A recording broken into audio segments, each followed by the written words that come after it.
Welcome to my homestead, y'all. I'm your host, Jenny Velicky, also known as the Funky Farm Girl. I'm working to create a home with a little farm, a little faith, a lot of food, and a bit of funky.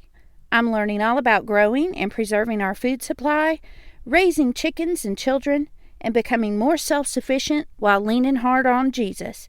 And I want to take you along for the ride. So grab yourself a cup of something wonderful and let's visit a while.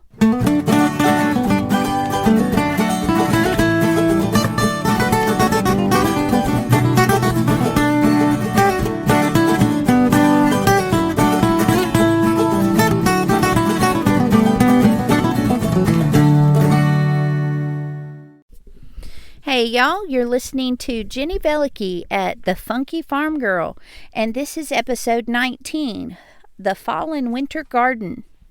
Before we get started, let's talk about what I'm learning this week. And this week I want to talk about not something that I'm learning currently, but something I'm excited about because it's an opportunity to learn that's coming up very soon. First of all, I wanted to tell you about plant stock.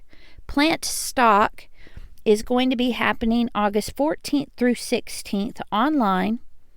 It's hosted by the Esselstyn Family Farm, and Dr. Caldwell Esselstyn and Dr. T. Colin Campbell from the Forks Over Knives film are going to be hosting this event with the Esselstyn family, and they're going to put on an online conference that's really going to help us as homesteaders as we discuss more about food and nutrition and why we garden the way we do and all those things. So I really encourage you to check out Plant Stock and register for that event August 14th through the 16th online. So I will put a link to that in the show notes. I also want to let you know that the Homesteaders of America conference that is normally held in Virginia has also decided recently that they are also going to do a virtual conference this year.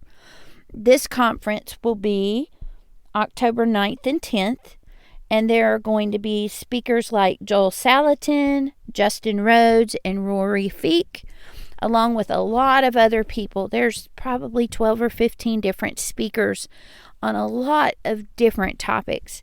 So I'm going to link that in the show notes as well.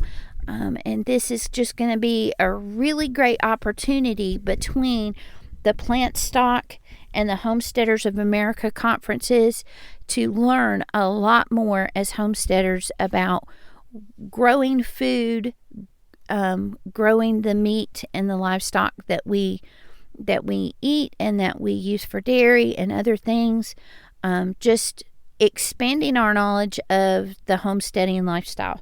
So I really encourage you to register for both of those and to go check those out. And again, I will link both of those in the show notes. So let's get into this week's topic, which is the fall and winter garden. Last week, we talked about stocking up for the fall and winter, and one of the ways that we can begin to stock up and prepare is to plant a fall and winter garden. So first of all, let's ask ourselves why. Why are we doing this? I don't do anything without asking why. So let's start there. Why have a fall and winter garden? A lot of people will plant in the spring and the anticipation builds, and then the summer garden comes in and it's like boom, you're hit with all this produce and all this stuff to preserve and put away and eat, and it just seems like a mad rush through the month of July, and then all of a sudden the dust settles and you can breathe. And some people want to be done at that point, and they're like, okay, I'm done, I've had enough until next spring. But others of us really want to continue and start again and do a fall garden. And for those of you who have wondered, why do they do that? Let's talk a little bit about what motivates me in particular to plant a fall and winter garden. First of all, I want to extend my growing season. The more time I have things in the ground, the more stuff I'm producing, the more food I'm growing, the more productive my homestead is. and the lower my grocery bill is as a result. Now, how much fall and winter gardening will extend your season really depends on the zone you are in. I'm in zone 7B in North Carolina, and it really adds a good 80 to 100 days to my growing season. And really, the predicted for my area, the predicted frost is right around the end of October, first frost, but really a lot of things will continue to do well, and we won't get a really, really hard cold freeze usually until December or January. So some things, even if they can tolerate that first light frost, they can keep growing until you hit that first really hard freeze. So it really extends my growing season by quite a lot to do a fall and winter garden. Another great positive of having a fall and winter garden is fewer pests. I did not plant any squash or zucchini in the spring, mainly because I ran out of room. I didn't think that I would run out of room because I'm growing the biggest garden I've ever grown. It's 50 feet long and 10 feet wide, and it seemed humongous to me at the beginning of the season, and now I'm realizing that it's really just a small patch compared to lots of other farms and even to the rest of my yard. And so I quickly ran out of room with all the different things that I had wanted to plant and did not have room for squash and zucchini in the spring. But I'm calling that a happy accident because I'm discovering that through learning and listening from other gardeners. Right now in July and into the August in my zone is the time for squash bugs and vine borers and powdery mildew and all the things that make it miserable to grow squash and zucchini. This is when all of the people who are growing those things begin to bemoan all the pests and disease that take out their crop at this time of year. Growing them in the fall and the winter, by beginning them now, you still have enough time, in my zone at least, to grow another crop of those things.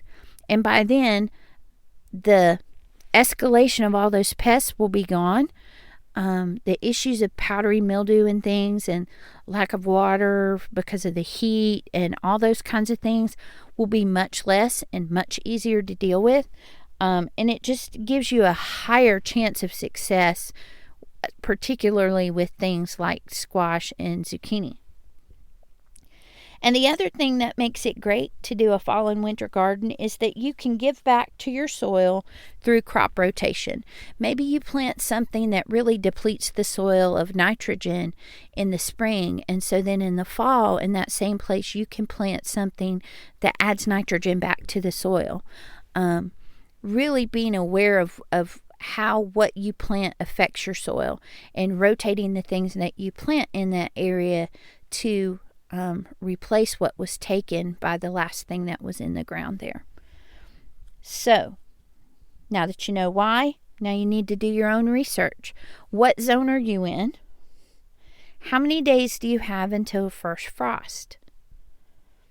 And once you know those two things, then you can determine what you can grow.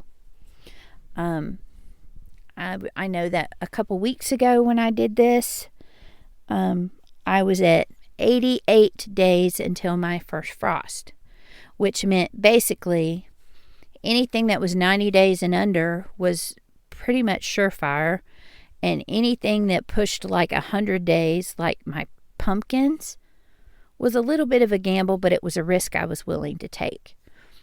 So, now let's get into some options. What are some things that you can plant in a fall or a winter garden?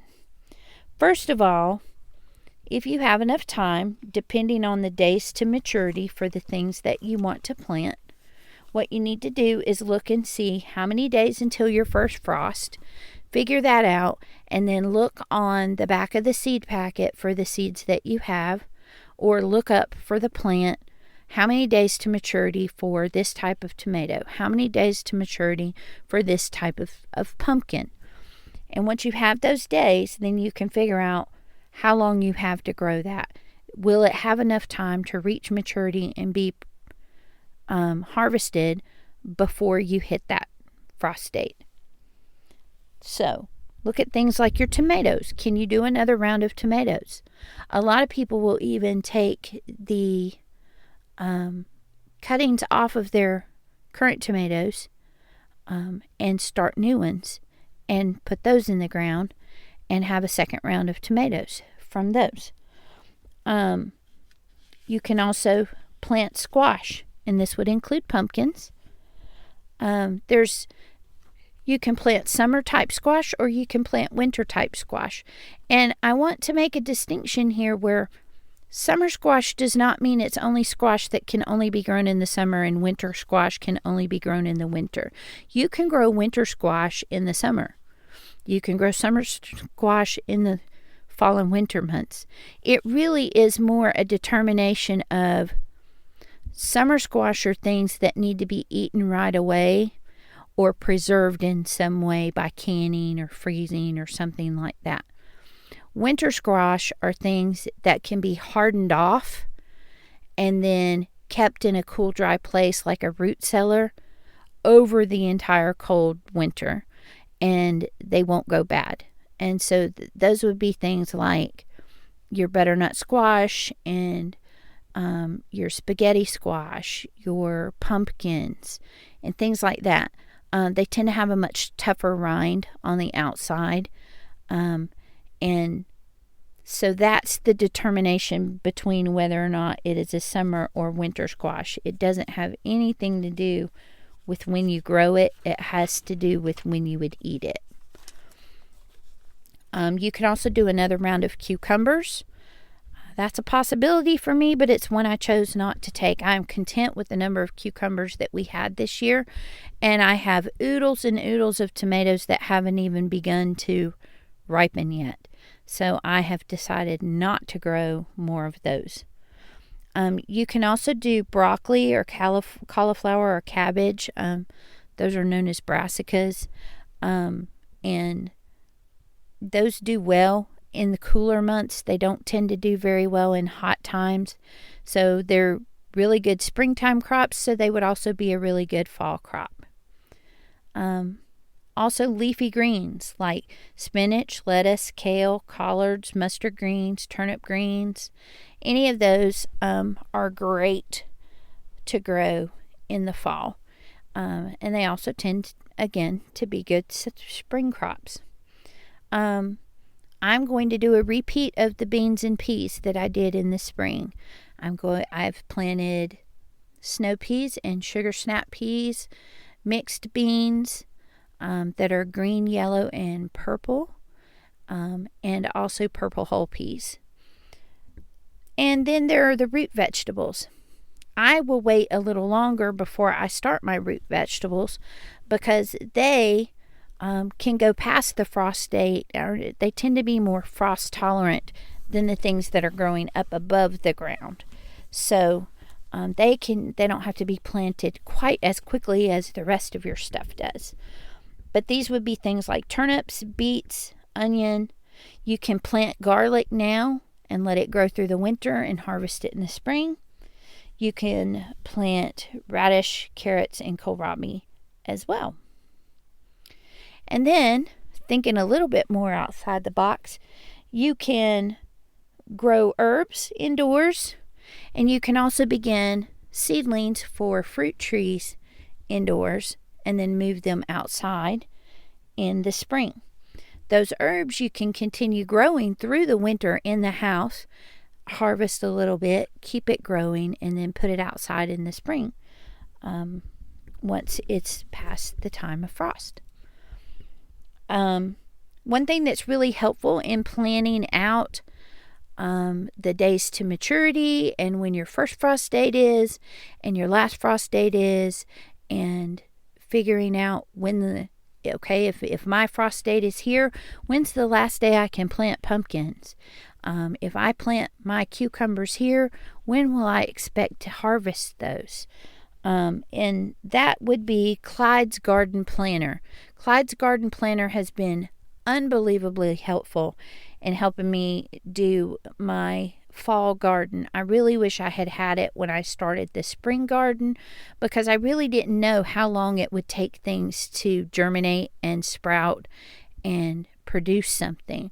And so I was kind of surprised that some things took off and were producing right away, and other things seemed to sit there for a really long time before they ever did anything. But now that I have that planner, it really makes it a lot more clear to me what's what and what to expect as far as harvest times and germination and producing and things like that. So I really recommend Clyde's Garden Planner. I get that from Baker's Creek Seeds, and I will put a link to it in the show notes. So let's talk about different seed companies that you can go with. First of all, I have decided that I want to, as much as possible, whenever the option is available for me, I want to choose heirloom seeds. I want to choose heirloom crops for my garden, and I want them to be from seed if at all possible. So why am I looking to heirloom seeds? Why am I favoring those? First of all, I like the fact that they are open pollinated. They are naturally pollinated, and they are not something that has been messed with as far as crossing different types with other types. So it's a pure type of tomato or a pure type of cucumber. That it's not a hybrid that's been cross-pollinated and made to be something else. And because of that, it produces seeds that are true to type. So you can take the seeds from the cucumber that you plant in the ground, and you can put those seeds in the ground and grow the same kind of cucumber that you planted, that you harvested the seeds from. When you have hybrid crops and things that have been cross-pollinated, that's not possible. You will plant those seeds in the ground and get something completely different. You'll get a cross of something else. And so I really like that they are open pollinated and not hybrids. I also like that they are not GMOs. I like that they are not genetically modified in any way. They are true to the form and the way that God made them. And that to me is really important. And I want that to be the way I grow my own garden. And so those are the types of seeds that I look for. And on top of that, I like the fact that they are 50 years or older. In order to be an heirloom seed, it needs to be a seed from a type of plant that has grown down from generation to generation, seed to seed to seed to seed, all the way back, where you can date it back at least 50 years or more. I love that I can grow French breakfast radishes alongside of Italian peppers and a Kajari melon from India next to a cucumber from Boston. You know, it's amazing to me all the different places around the world and the unusual produce that comes from those places and how it's been grown that way for generations. And it also will give you variety that you just don't get anywhere else. I have never even seen a Kajari melon in person until I began to grow them this year. I didn't even know about them until last year when I saw them in a gardening group I was in. Same thing with cucamelons. I would really love to grow cucamelons next year because nobody else will have them.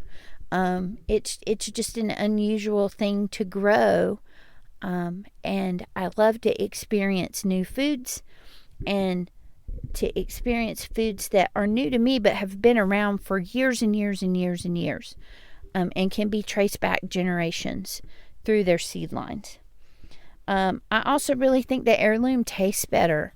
I really think that when you take a tomato that produces lots of meat and a tomato that resists pests, and you cross-pollinate them to create a tomato that produces lots of meat that also resists pests, you lose some of the flavor in doing that. And I really like the variety and the flavor of all the different things that you can get from heirloom. I love saving the seeds to use for the next year.